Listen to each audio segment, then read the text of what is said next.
The next function that we're going to look at in our date functions training is a function called year FRAC.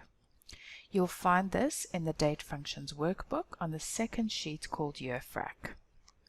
So over here we have a list of employees, last name, first name, the date that they were hired, departments, years of service and office location. We are trying to find out the exact years of service in terms of years and months that each employee has been with the company.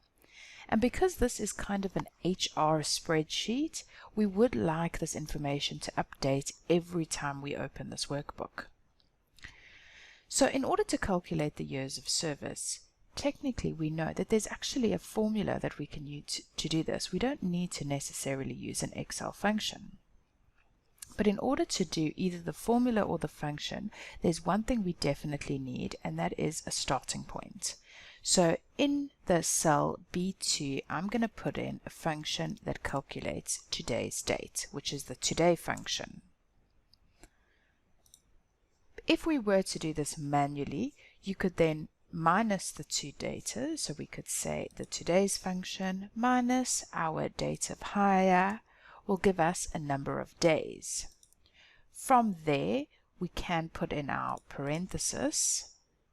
I'm just going to adjust my formula to divide by 365 to get the actual years and months.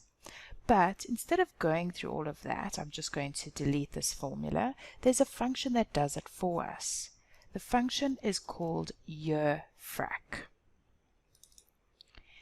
It prompts you to put in the start date, which is the date of hire, comma, the end date, which will always be today's date, and then the basis that you would like to use. In some financial examples, you might work on a 360-day year, but because this is a human resource spreadsheet, we're going to work on an actual 365-day year. Now, before we complete this formula, keeping in mind that our end date, we need to lock it because we're going to be copying this formula down.